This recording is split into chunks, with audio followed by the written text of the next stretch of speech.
Depth is the native air of INFJs and INTJs. We move through life-sensing layers beneath the visible surface, as if every conversation, every silence, every glance carries an unseen weight. Yet this very orientation toward depth blinds us to forces hidden in plain sight.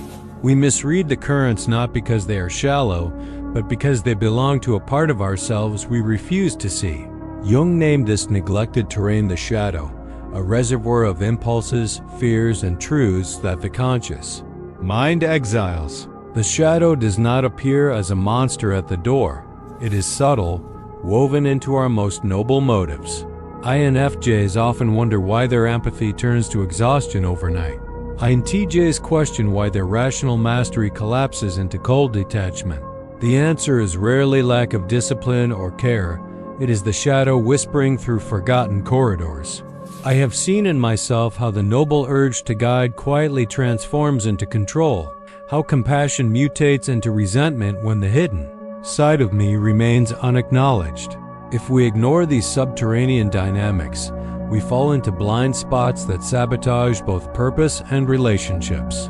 A rare mind believes it is immune to common traps, yet the shadow works precisely by exploiting this assumption. Idealism becomes cynicism, detachment becomes arrogance, sensitivity becomes withdrawal. Without awareness, we rehearse patterns that erode trust and clarity. Sometimes it just hurts. For INFJs and INTJs, the challenge is unique. Our type already carries a deep inner world, so the unconscious is less like a cellar and more like a labyrinth. What others can overlook without much consequence, we magnify into destiny-shaping errors. A missed confrontation with the shadow can cost not only relationships, but the very sense of meaning we cling to. Is it not true that what remains unexamined quietly rules us? To recognize the shadow is not to indulge in self-accusation, but to honor a principle of wholeness. Jung argued that only by facing the disowned self can one move toward individuation. For rare types, this confrontation is not an academic exercise but a survival map. By naming what is hidden, we reduce its power. By listening to what we once silenced, we reclaim clarity. A practical step lies in tracing repeated disappointments. Notice where trust collapses, where ideals shatter, where silence replaces speech. These are not random accidents. They are signposts pointing to the shadow's presence. When we approach them with humility instead of defensiveness, the hidden begins to reveal its shape. Write down one recurring conflict or fracture in your life and ask not who caused it, but what shadow in you fed it. The paradox is clear. The more we deny the shadow, the more it governs. But the more we befriend it, the more authentic we become. In its dark folds lie not only weakness but raw material for transformation. The shadow, once seen, ceases to be only shadow. It becomes the soil from which authenticity grows. Light enters only where cracks are allowed. Awareness of the shadow does not diminish vision, it clarifies it. Rare minds do not lose themselves by confronting their hidden depths. They find themselves. In truth, awareness of the shadow is not an interruption to destiny, but its very condition. Carl Jung once wrote that the shadow is simply the thing a person has no wish to be. For INFJs and INTJs, this statement is unsettling because we already see ourselves as seekers of depth and integrity. Yet the more convinced we are of our inner clarity, the less we notice the blind spots quietly shaping our behavior. The shadow is not only the enemy, it is also the unclaimed brother, the unacknowledged mirror. For the rare types, shadow takes a particular form: distorted thoughts and secret fears. INFJs may imagine rejection where there is none, sensing abandonment in a silence that was never meant to wound. INTJs, by contrast, may build entire strategies to prevent being seen as incompetent, hiding the fear of inadequacy behind an armor of precision. These distortions do not appear grotesque. They appear reasonable, even necessary. But beneath them runs the quiet pulse of the unconscious, steering reactions before reason intervenes. I want to know, Which shadow pattern stings the most when you see yourself in it? Is it the savior illusion that drains you, or the hidden contempt for normalcy that pushes you further from others? Write it down in the comments. Naming it is already a step toward dissolving its power. The shadow also conceals not just weakness but forgotten strength. A repressed anger may hide the capacity for courageous confrontation.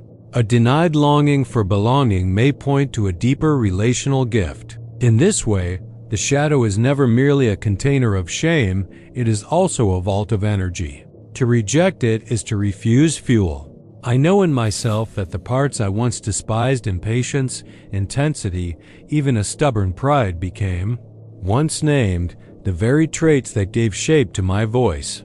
Individuation, the process of becoming whole, demands that we turn toward these hidden territories. Jung insisted that the self cannot be integrated by ideals alone, but only by embracing contradiction. For INFJs and INTJs, individuation is not about polishing the noble image, but about owning the parts that break that image. Sometimes, it feels like walking into fog with no lantern. Yet the act of walking itself is what burns the fog away. This map of the shadow is not just philosophical theory. It reflects the very struggles of INFJ and INTJ lives.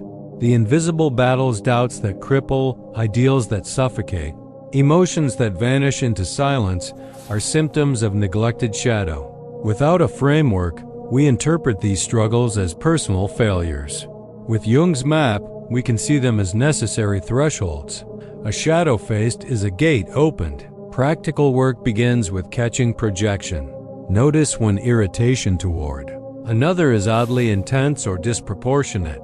Ask yourself, what in me does this reflect? This question is dangerous because it strips away the comfort of blame, but it is also liberating because it returns power to where it belongs. We may resist the shadow because it humbles us, but humility is the foundation of clarity. The shadow is not here to destroy the INFJ or INTJ, it is here to make us whole. If we accept Jung's map, we do not lose ourselves in darkness. We reclaim the very light we sought from the beginning. Every rare mind carries a secret romance with perfection. INFJs project it onto people. They see souls as pure stories waiting to be redeemed. INTJs, by contrast, channel it into system structures of thought, strategies, frameworks that promise order in a chaotic world. In both cases, the ideal operates like a hidden altar, demanding devotion without ever revealing its true cost. The shadow enters here by blinding us to flaws. INFJs overlook the contradictions in people they admire until betrayal shatters the vision. INTJs dismiss cracks in their systems until collapse forces acknowledgement. Neither failure is sudden. Both are the slow accumulation of details ignored because they did not fit the ideal. I have lived through both: the quiet disillusionment with a friend I once saw as flawless, and the collapse of a perfect plan I clung to despite warning signs. When the illusion breaks, the pendulum often swings to the opposite extreme. INFJs once, wounded by disappointment, harden into cynicism, doubting that anyone can be genuine. INTJs, once betrayed by failed systems, retreat into detachment, mocking those who still trust. The hidden idealist becomes the hidden skeptic. Sometimes, the silence after such collapse is heavier than the failure itself. This shadow pattern sabotages trust, not because trust is weak, but because it was misplaced from the beginning. When we treat people or systems as perfect, we deny their humanity.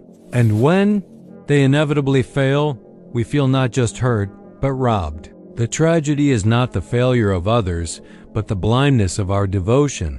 How many times have we confused devotion with discernment? Grounded expectation is the antidote. It does not mean lowering vision into mediocrity.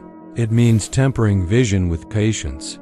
To see both strength and flaw at once is not cynicism, it is maturity.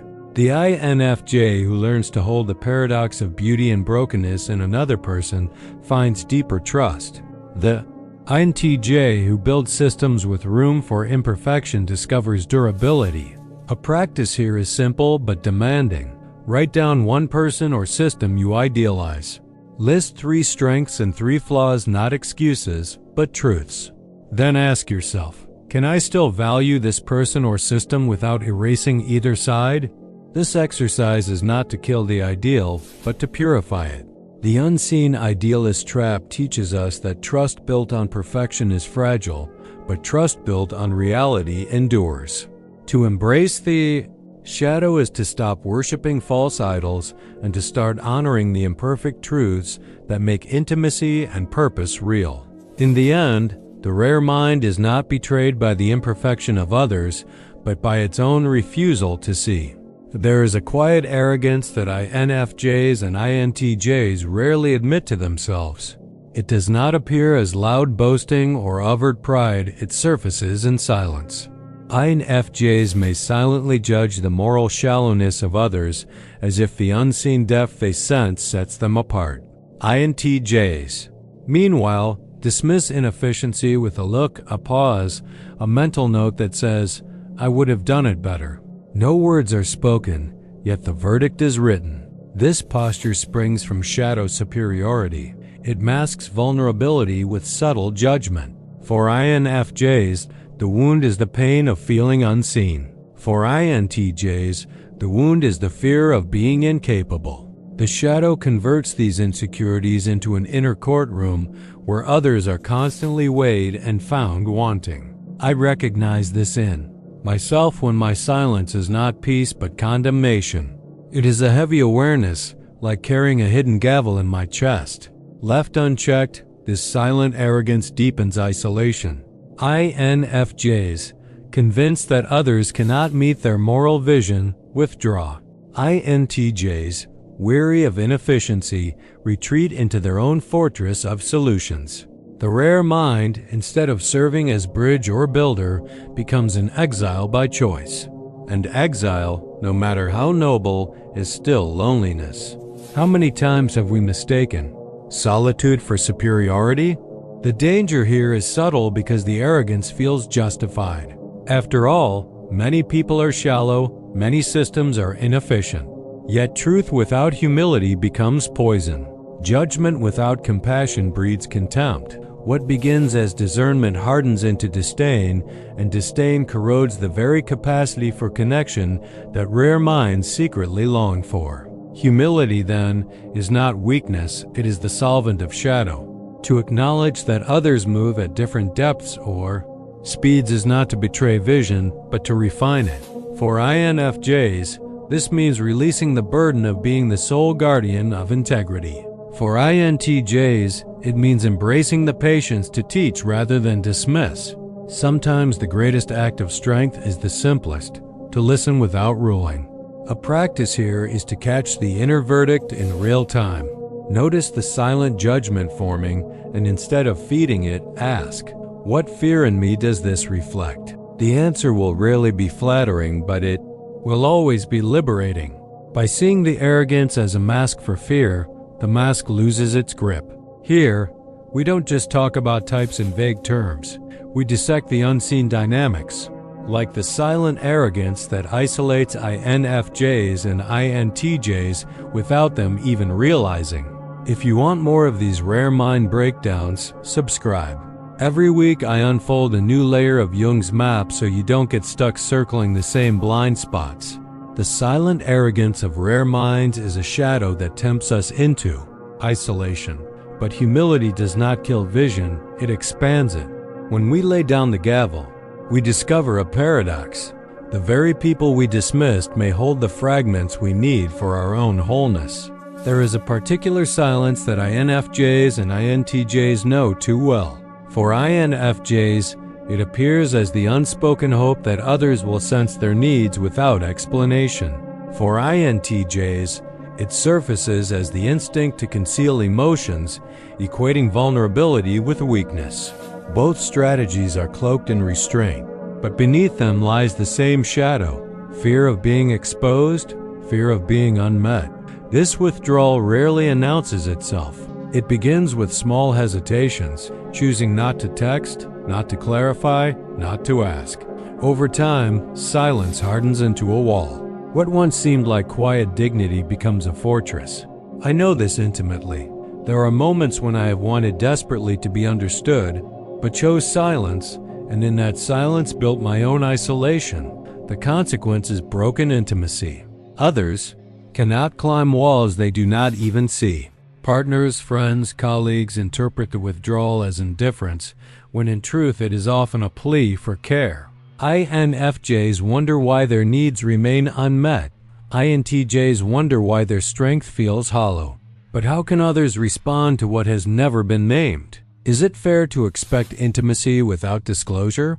Silence, in its pure form, can be a tool of wisdom, a pause that protects or creates space. But when it becomes avoidance, it corrodes. The shadow convinces us that withholding is safer, but safety bought with silence costs connection. Sometimes it just hurts. When I described how INFJs idolize people and INTJs idolize systems, did that hit close to home? If you've ever felt that crash of disappointment after over-idealizing, hit like right now. It tells me these shadow traps matter to you, and it helps me bring more clarity tools straight to your feed. The path forward is deceptively simple. Naming emotions. To name is not to lose control. It is to reclaim it. For INFJs, this may look like saying, "I feel overlooked," instead of waiting for intuition to bridge the gap. For INTJs, it may mean confessing, "I feel uncertain," without attaching shame. Such words do not diminish strength, they ground it. A practice. Once a day, speak one feeling aloud to someone you trust. Not a story, not a justification, just a feeling. I am tired. I am hopeful. I am angry. The point is not eloquence, but presence. By voicing the inner climate, you invite others into your weather instead of leaving them outside guessing.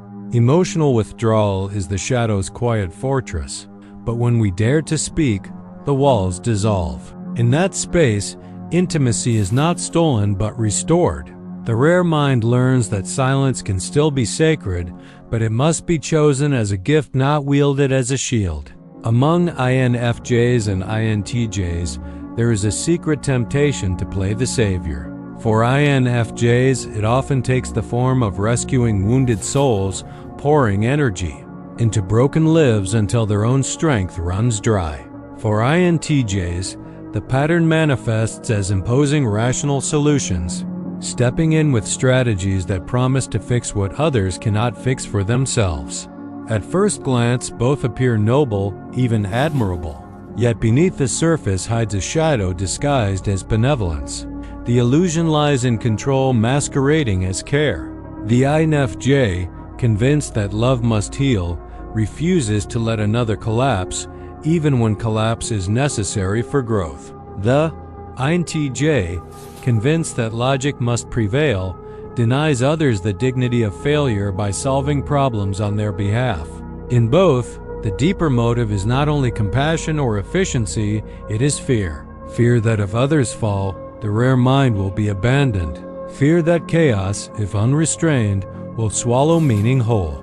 I confess, I have offered help not out of love, but out of terror that if I didn't, I would be left behind. The cost of this shadow pattern is exhaustion. INFJs, drained by ceaseless giving, grow resentful of those who never seem to rise. INTJs, frustrated by resistance, grow impatient with those who refuse to accept their carefully crafted solutions. What began as rescue turns into bitterness, and the rare mind, once idealized as savior, becomes isolated in quiet resentment. How many times have we mistaken control for love? The paradox is that true growth often requires failure. A person must stumble in order to rise with their own strength. A system must break before it can evolve into resilience. To shield others from these necessary thresholds is not to save them, but to stunt them. The rare mind, in trying to protect destiny, ends up delaying it. Freedom begins when we release the savior role. For INFJs, this means learning to let others sit with their pain without rushing to absorb it. For INTJs, it means resisting the impulse to hand over the right answer and instead allowing the struggle to teach. Letting go is not abandonment, it is respect. Practice. The next time you feel the pull to rescue, pause and ask one question: am I serving their growth, or am I protecting my fear? The answer will reveal the shadow's hand. The savior illusion, once unmasked, becomes a doorway to deeper authenticity. We discover that love does not mean rescuing, and wisdom does not mean controlling. To let others fail is sometimes the greatest gift we can give, for in their fall they discover wings. And in releasing the role of savior, the rare mind finally saves itself. There is a quiet disdain that lives in the rare mind. INFJs feel it when forced into shallow social rituals, smiling through conversations that seem to float without depth. INTJs feel it when trapped in processes that crawl with inefficiency, watching time slip through their fingers like water wasted. Both recoil inwardly, not with open hostility, but with an inner grimace the world seldom notices. This is contempt hidden, restrained, but powerful. The shadow convinces us. This contempt is justified. After all, we crave depth, vision, clarity. Why should we endure the trivial? Yet contempt corrodes more than it protects. For INFJs, withdrawal from the ordinary isolates them from the rhythms that sustain community. For INTJs, rejection of the mundane blinds them to the value of slow, imperfect process. I have felt it myself. The moment I dismiss the ordinary as beneath me, I also cut myself off from its quiet gifts. Left unchecked, this disdain widens the gap between rare minds and society.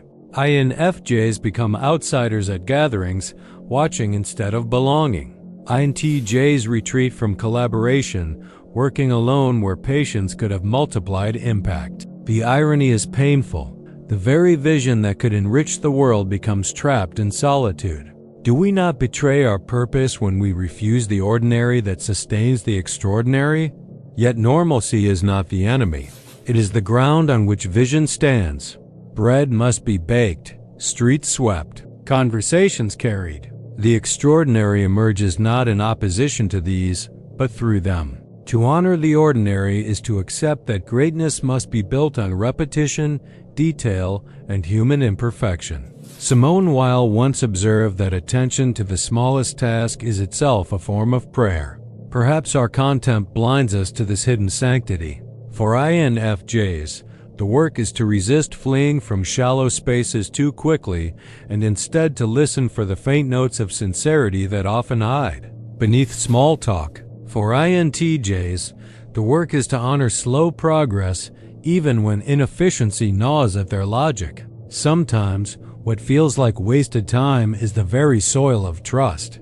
A practice here. Once this week, choose an ordinary task washing dishes, standing in line, small conversation, and treat it as sacred. Instead of rushing or resisting, notice its texture, the warmth of water, the murmur of voices, the rhythm of waiting. Record what emerges in silence afterward. The hidden contempt for normalcy is a shadow that alienates. But when we learn to honor the ordinary, vision does not shrink, it gains roots. The rare mind must remember, the stars are only visible against a dark and ordinary sky. Purpose is both the compass and the torment of rare minds.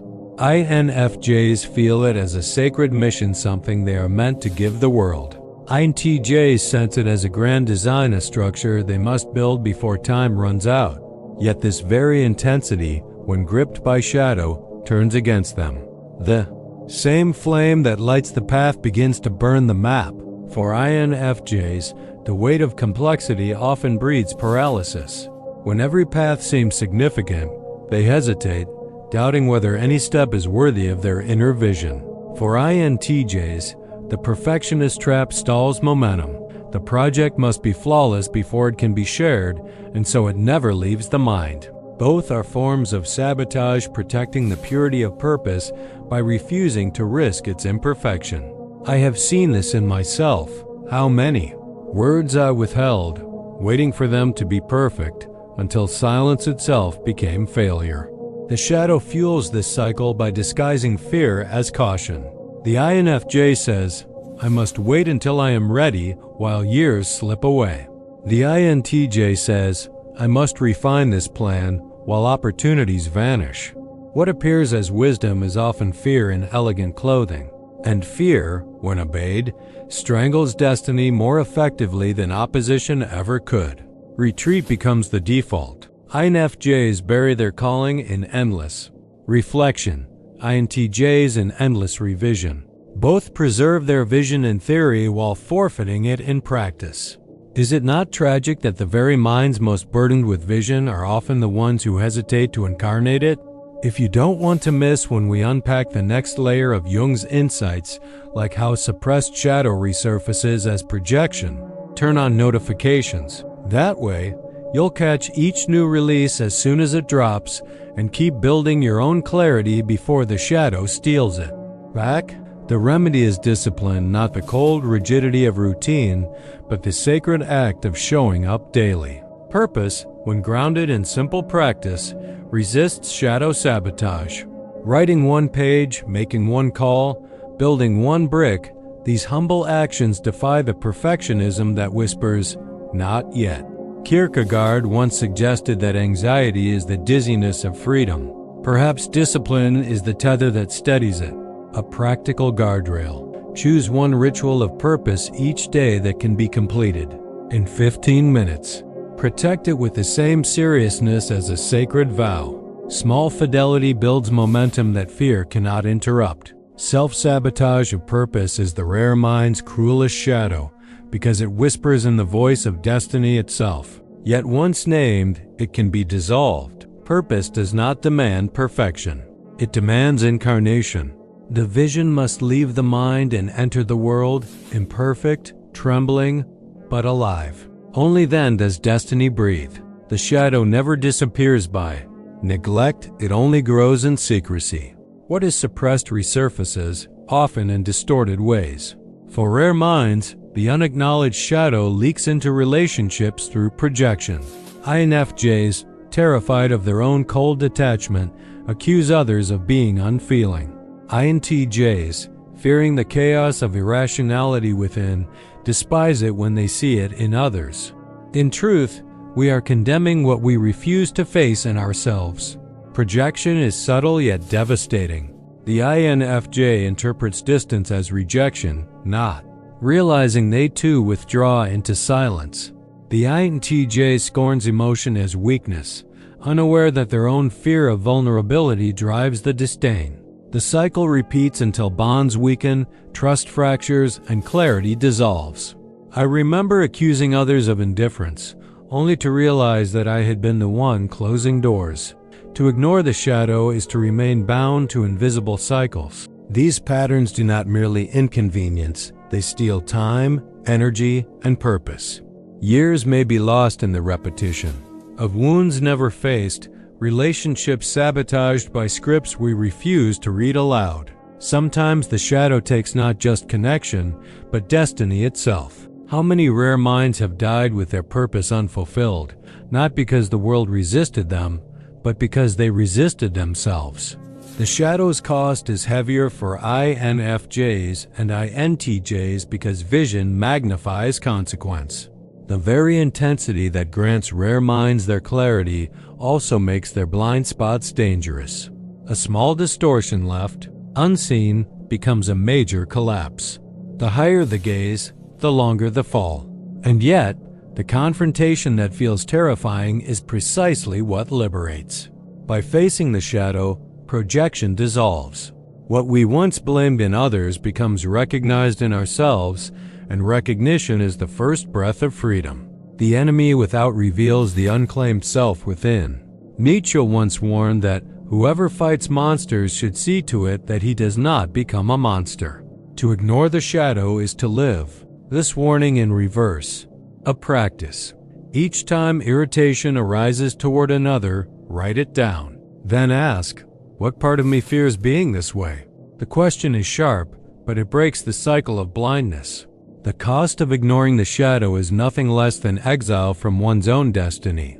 But when we choose to face it, the cycle breaks, and the very forces that bound us become fuel for transformation. What once ruled us in silence becomes the path through which we learn to rule ourselves. Jung never taught that the shadow should be erased. He knew that denial feeds it, while acknowledgement transforms it. Integration is not about perfection, it is about wholeness. For the rare mind, this means daring to embrace what we most wish to hide, to treat weakness not as an intruder but as raw material. For INFJs, the work of integration often begins with softening rigid ideals. They must allow humanity to be messy without demanding purity at every turn. When ideals loosen, compassion deepens. I have seen in myself how unforgiving standards kept me from loving others as they were. Only when I allowed imperfection did I begin to rest. For INTJs, integration requires opening to emotional vulnerability. The very feelings they once dismissed as distractions can become sources of insight. To admit, "I feel afraid" or "I feel uncertain" is not a betrayal of logic, it is the widening of vision. In naming what was buried, the INTJ gains a fuller map of reality. Sometimes the most rational act is to weep. The shadow, once embraced, becomes fuel. Anger redirected can become courage. Pride, when tempered, becomes resolve. Doubt, when voiced, becomes wisdom. The rare mind learns that darkness is not an enemy to destroy, but a resource to redeem. This is the alchemy of the psyche, the conversion of shadow into strength. Integration is not a one-time event, but a rhythm. Again and again we will face the fragments of ourselves we wish to forget.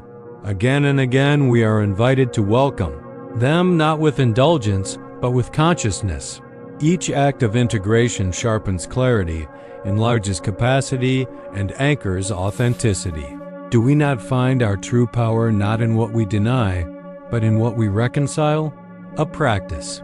Choose one quality you habitually resist in yourself: anger, doubt, fragility, and write how it might serve you if directed wisely. Transformation begins with reimagining the rejected. Think of someone who struggles with emotional withdrawal. Maybe they hope others just get them, or they hide feelings as a form of control. This video might give them language for what's been keeping intimacy out of reach. Share it with them now. You could be giving them the map they've been missing. The promise is not that integration makes life easy. It is that integration makes life real. For INFJs and INTJs, this is the hidden key. The shadow is not destiny's thief, but destiny's forge. When we welcome it, we are no longer divided. We become whole, and in that wholeness, vision ceases to be fragile. It becomes unbreakable.